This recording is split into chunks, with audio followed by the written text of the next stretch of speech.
मी महंत स्वामी नारायणगिरी गुरु गोरखगिरी महाराज नागा आखाडा श्री रामचंद्र मंदिर देवस्थान बाभुळगाव गंगा तालुका वैजापूर जिल्हा छत्रपती संभाजीनगर ह्या ठिकाणी प्राचीन अशी जगात कुठेही मी न पाहिलेली अशी मूर्ती श्री रामचंद्राची राज्याभिषेकाच्या वेळेची मूर्ती राम लक्ष्मण सीता भरत शत्रुघ्न हे 5 आणि नळ नीळ सुग्रीव जांबवंत अंगद आणि हनुमंत असे 6 टोटल या मूर्तीवर 11 देवाच्या मूर्ती स्थापित आहे, मूर्ती बसलेली आहे आणि रामाच्या डाव्या बाजूला रामाच्या मांडीवर जानकी सीता बसलेली आहे। हे स्थान गोदावरी नदी काठावर असून ह्या ठिकाणी प्राचीन अशी महंत स्वामी द्वारकादास बैरागी महाराज यांची तपोभूमी आहे। या ठिकाणी अखंड धुनी चालू असते। महंत द्वारकादास महाराजांच्या हाताने स्थापना झालेला बाल मारुती आशीर्वाद देता वेळेची मूर्ती आहे। तसेच द्वारकादास महाराजांच्या डाव्या बाजूला पावन गणपती अशी सुंदर मूर्ती आहे। पेशवे काळामध्ये पेशव्यांचा राजवाडा बाभुळगाव गंगा येथे बालेश्वर मंदिराजवळ होता। पेशवे त्या ठिकाणी आले असता त्यांच्या स्त्रिया श्री रामचंद्राच्या दर्शनासाठी आणि द्वारकादास महाराजांच्या दर्शनासाठी गावापासून थोड्या अंतरावर असलेल्या मंदिरावर आले असता द्वारकादास महाराज हे नागा आखाड्याचे साधू असल्यामुळे नग्न बसलेले असताना त्या स्त्रिया रिटर्न गेल्या आणि पेशवे सरकारला सांगितलं। पेशवे सरकारने 200-250 सैन्य पाठवलं, त्या साधूला धरून आणा असे म्हटले असता द्वारकादास महाराजांनी समाधी लावली। समाधी लावल्यानंतर त्या सैन्याने त्यांना हलवण्याचा उठवण्याचा प्रयत्न केला, पण ते तिळभरे इकडे तिकडे हल्ले नाही। मग हाच रिपोर्ट पेशव्याच्या कानावर गेल्यानंतर पेशव्यांनी सैन्याला आदेश दिला, कोण साधू असेल त्याच्या भोवती अग्नी पेटवा आणि त्याला पेटून द्या, त्याला जाळून टाका आणि त्याची राख गोदावरी नदीमध्ये टाकून द्या असे म्हटल्यानंतर सैन्याने पेशवे सरकारच्या आदेशाप्रमाणे काम केले। पण अग्नी शांत झाल्यानंतर द्वारकादास महाराज लालबुंद झाले।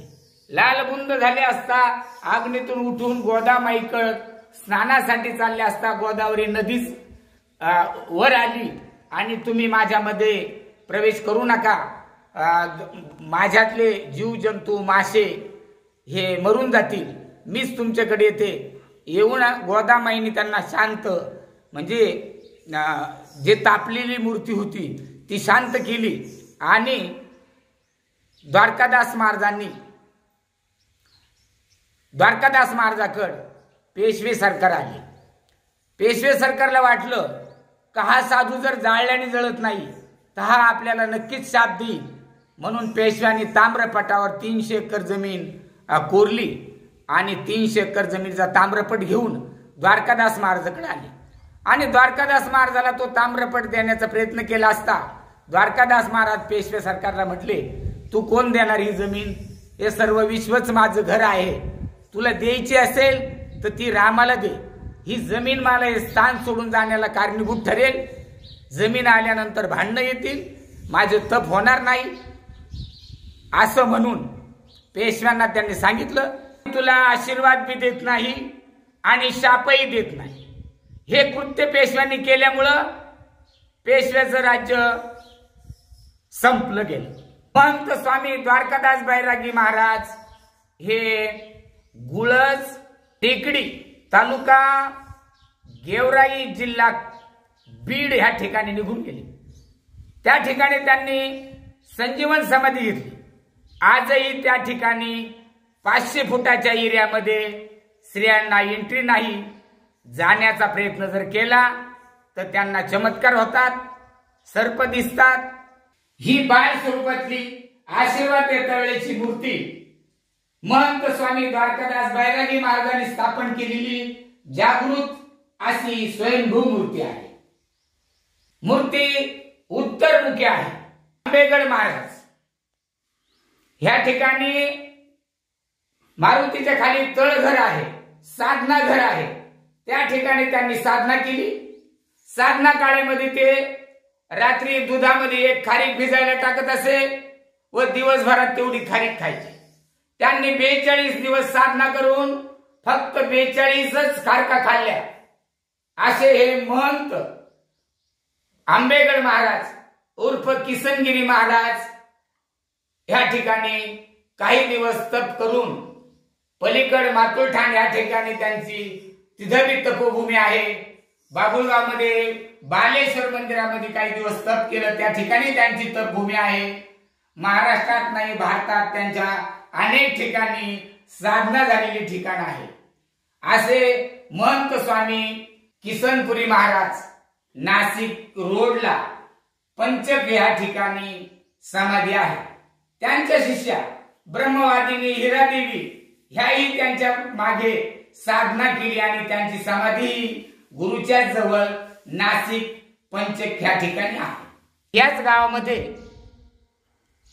द्वारकादास महाराजांचे शिष्य तुकारामाचा अवतार असणारे संत श्रेष्ठ राजाराम महाराज होऊन गेले। राजाराम महाराजांनी एक अभंग लिहिलेला आहे, तो असा: संत भेटले समर्थ, नावे सांगतो संकेत, धाकूटपणी गुरु रावो, द्वारकादास त्यांचे नाव, महातपस्वी समर्थ, चहूकडे त्यांची कीर्ती, बैरागी तो गोदातीरी, गावी आमच्या शेजारी। संत श्रेष्ठ राजाराम महाराज यांनी बाबुळगाव गंगा या ठिकाणी स्वामी चिदंबर स्वामी यांना मुरगोड कर्नाटक मधून बाबुळगाव गंगा या ठिकाणी आणले आणि आपल्या स्वतःच्या घरात स्थापन केले। त्यांनी या ठिकाणी 1,51,491 अभंग हस्तलिखित लिहिलेले आहे आणि या ठिकाणी आज कर्नाटक, आंध्र, महाराष्ट्र अनेक लांबून भक्तगण दर्शनाला येतात आणि चिदंबर स्वामी हे त्यांची इच्छा पूर्ण करतात। चिदंबर स्वामी मुरगोड गावी असताना तिरुपती बालाजी यांना त्यांच्या लग्नाला घेतलेल्या कर्जाचं व्याज देण्यासाठी 1.25 लाख रुपये लागत होते। त्यांनी 2 ब्राह्मण पालखी घेऊन मुरगोड गावी पाठवले असता चिदंबर स्वामी त्यांना विश्रांतीसाठी 2 दिवस ठेवून घेतले आणि त्यांनी दिलेलं पत्र पाहिलं असता मी गरीब ब्राह्मण आहे, माझ्याकडे कसले 1.25 लाख रुपये असे म्हटले आणि कमराला हात लावला आणि 5 रुपयाचं नाणं त्यांना काढून दिलं। त्यांनी पालखीत ठेवून ते बालाजी या तिरुपती क्षेत्री गेले असता त्यांनी बालाजीला सांगितलं का 1.25 लाख मागितले पण चिदंबर स्वामींनी 5च रुपये दिले। बालाजीने ते पैसे पालखीतून काढून आणण्यास सांगितले असता 5 काढे का 5, 5 काढे का 5, 5 काढे का 5 असे 1.25 लाख रुपये निघाले आणि पैसे निघायचं बंद झालं।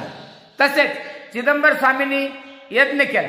यज्ञाच्या पंक्ती 6 कोसाच्या बसल्या होत्या। तूप वाढण्याची कामगिरी स्वामी समर्थ महाराजांकडे होती। यज्ञाची पंगत 10 मिनिटात वाढून होत होती।